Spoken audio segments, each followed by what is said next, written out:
வணக்கம். நீங்கள் இணைந்து கொண்டிருப்பது துளிரின் இரவு நேர பிரதான செய்திகளுடன்.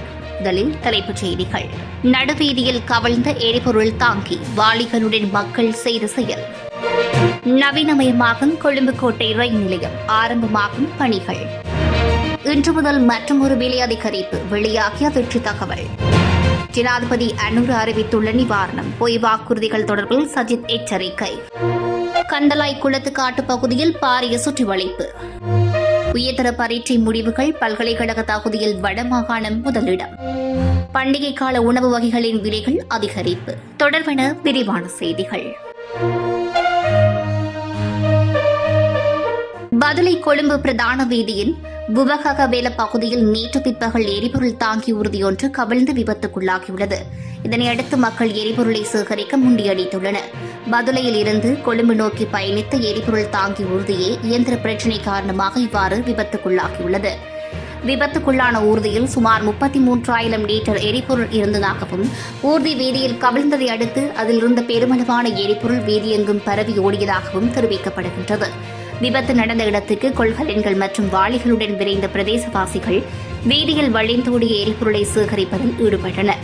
குறித்த பகுதியில் தீப்பரவல் ஏதேனும் ஏற்படாமல் தடுக்கவும், பொதுமக்களின் பாதுகாப்பை உறுதிப்படுத்தவும் போலீசார் மற்றும் சம்பந்தப்பட்ட அதிகாரிகள் விரைவான நடவடிக்கைகளை முன்னெடுத்துள்ளனர்.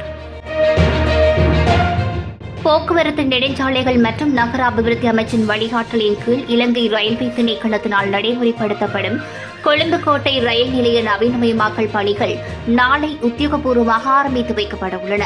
நாளை காலை 9 மணிக்கு பிரதமர் கலாநிதி ஹரணி அமரசூரிய தலைமையில் இந்த நவீனமயமாக்கல் பணிகள் இடம்பெறவுள்ளன. இன்று திறந்து வைக்கப்பட உள்ள நவீனமயமாக்கப்பட்ட புறக்கோட்டை மத்திய பஸ் நிலையத்துக்கு இணையாக ரயில் நிலையத்தையும் மேம்படுத்தும் நோக்கில் இத்திட்டம் முன்னெடுக்கப்படுகிறது.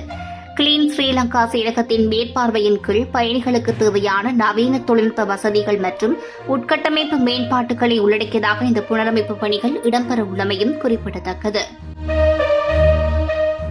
உற்சவகால உணவு பட்டியலுக்கான கட்டணங்கள் இன்று முதல் அதிகரிக்கப்பட்டுள்ளதாக அகில இலங்கை உற்சவ மண்டபங்கள் மற்றும் உணவு வழங்குநர்கள் சங்கம் குறிப்பிட்டுள்ளது.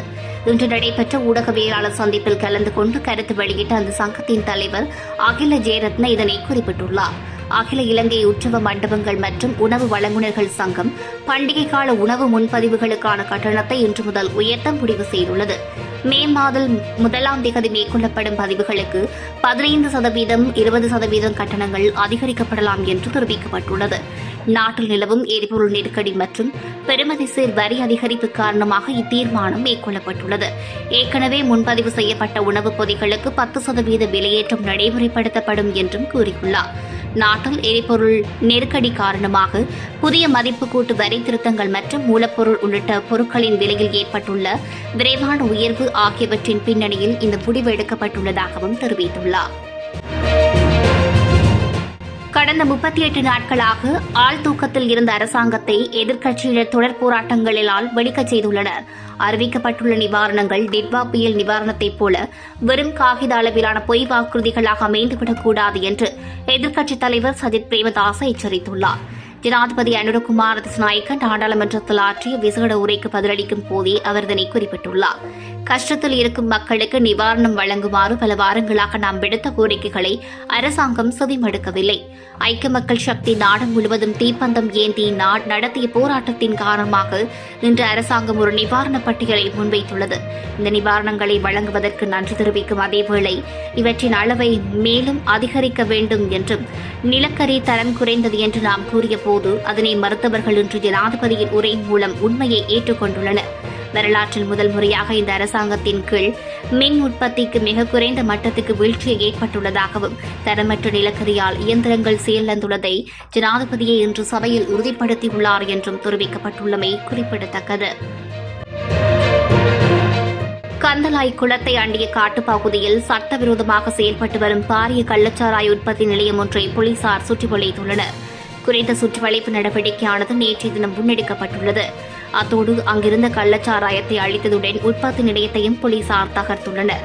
கள்ளச்சாராய உற்பத்தி இடம்பெறுவதாக கிடைத்த ரகசிய தகவலின் அடிப்படையில் மேற்கொள்ளப்பட்ட இந்த நடவடிக்கையின் போது மதுபானம் காய்ச்சுவதற்காக தயாராக வைக்கப்பட்டிருந்த 1600 லிட்டர் கோடா திரவம் போலீசாரினால் கைப்பற்றப்பட்டுள்ளது. இச்சோதனையின் போது 8 பரல்களில் சேமிக்கப்பட்டிருந்த 1600 லிட்டர் திரவம், மதுபான உற்பத்திக்காக பயன்படுத்தப்படும் செப்பு சுருள்கள், உற்பத்திக்கான ஏனைய உபகரணங்களும் கைப்பற்றப்பட்டுள்ளன. சம்பவம் தொடர்பான மேலதிக விசாரணைகளை கந்தலாய் போலீசார் மேற்கொண்டு வருகின்றனர். 2025ஆம் ஆண்டு நடைபெற்ற கல்வி பொதுத்தராதர உயர்தர பரீட்சையின் முடிவுகளின் அடிப்படையில் பாடசாலை விண்ணப்பதாரர்களில் மேல் மாகாணமும் ஒட்டுமொத்த விண்ணப்பதாரர்களில் வடமாகாணமும் பல்கலைக்கழகத்துக்கு தகுதியின் அடிப்படையில் முன்னிலை பெற்றுள்ளதாக தெரிவிக்கப்பட்டுள்ளது. அனைத்து விண்ணப்பதாரர்களையும் கருதும் போது பல்கலைக்கழக தகுதி பெற்றவர்களின் சதவீத அடிப்படையில் வடமாகாணம் முதலிடத்தை பெற்றுள்ளது.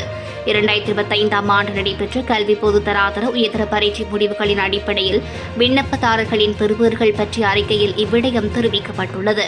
இதன்படி பாடசாலை விண்ணப்பதாரர்களின் மாகாண ரீதியான பெறுபேறுகள் பல்கலைக்கழக பிரவேசத்துக்கு தகுதி பெற்றவர்களின் சதவீத அடிப்படையில் பல்கலைக்கழக தகுதி பெற்றவர்களின் மேல் மாகாணம் முதலிடத்தில் காணப்படுகிறது. மேல் மாகாணத்தில் பரீட்சைக்கு தோன்றிய 53,275 மாணவர்களில் 33,987 பேர் தகுதி பெற்றுள்ளதாகவும், வடமேல் மாகாணத்தில் மற்றும் வடமாகாணத்தில் 2 மற்றும் 3ஆம் இடங்களை பெற்றுள்ளதாகவும் தெரிவிக்கப்பட்டுள்ளது. லங்கா ஐஓசி நிறுவனம் தனது எரிபொருள் விலைகளில் இன்று முதல் அமுலுக்கு வரும் வகையில் திருத்தியமைத்துள்ளது. இதற்கமைய டீசல் வகைகளின் விலைகள் அதிகரிக்கப்பட்டுள்ளதாக அந்த நிறுவனம் குறிப்பிட்டுள்ளது. இந்த நிலையில் எக்ஸ்ட்ரா மைல் 590 ரூபாவாகவும், லங்கா சூப்பர் டீசல் 600 ரூபாவாகவும், எக்ஸ்ட்ரா கிரீன் டீசல் 620 ரூபாவாகவும் ஏனைய எரிபொருள் வகைகளின் விலைகளில் மாற்றம் எதுவும் செய்யப்படவில்லை என்றும் லங்கா ஐஓசி நிறுவனம் தெரிவித்துள்ளது. இந்த விலை திருத்தம் இன்று முதல் அமல்படுத்தப்படும் என்றும் தெரிவிக்கப்பட்டுள்ளமை குறிப்பிடத்தக்கது.